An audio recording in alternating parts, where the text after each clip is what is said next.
परभणीमध्ये काल मोठा हिंसाचार झाल्याचं पाहायला मिळालं।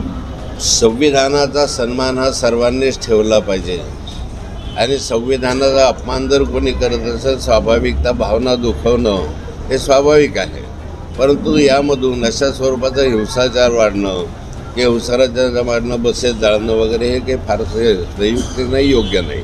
पण असं असताना पण कायदा सुव्यवस्था कुठेतरी धोक्यात आलेली असताना अद्याप गृहमंत्री मिळालेले नाही महाराष्ट्राला। राज्यभरामध्ये कायदा सुव्यवस्था आहे कुठे? इथं आमदाराच्या मामाला पळवलं जातं, तिथं खून केला जातो।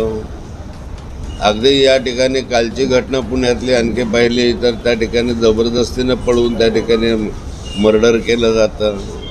राज्यभरामध्ये अलीकडे जर पाहिलं तर दररोज या ठिकाणी दिवसाढवळ्या खून, चोऱ्या, दरोड्या हे व्हायला लागल्या आहे। राज्यामध्ये गृहमंत्री कोण आहे की नाही, मुख्यमंत्री आहे की नाही, हेच आता लक्षात येईन असं झालेलं आहे।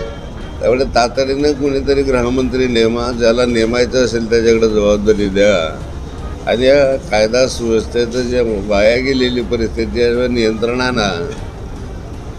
देवकरांनी अजित पवार गटात जाण्याचा निर्णय घेतलेला आहे। स्वतःचा बचाव करण्यासाठी देवकर हे अजित पवारांकडे जात आहेत असं सांगितलं जात आहे, मात्र अजित पवारांनी त्यांना नकार दिल्याची पण माहिती आहे। देवकरांनी आपली भूमिका परवा दिवशी स्पष्ट केलेली आहे, त्यामुळे देवकरांना काय करायचं आहे हा त्यांचा व्यक्तिगत प्रश्न आहे। त्यांनी घेऊन निर्णय घ्यायचा असेल तर त्यांचा व्यक्तिगत निर्णय, याबद्दल अधिक खुलासा गुलाबरावजी देवकरच आपल्यासमोर करू शकतील। आज मुंडे साहेबांची जयंती आहे, काय सांगा? स्वर्गीय गोपीनाथजी मुंडेंची आज जयंती आहे। गोपीनाथ मुंडे हे माझे चांगले मित्र आणि सहकारी मार्गदर्शक होते। नेहमीच एक प्रेमाचे आणि जिव्हाळ्याचे संबंध गोपीनाथजींनी केले, माझ्यासाठी केले। किंबहुना माझ्या राजकीय जीवनामध्ये जे काही मला मिळालं त्याच्यामध्ये गोपीनाथजी मुंडेंचा फार मोठा वाटा राहिलेला आहे।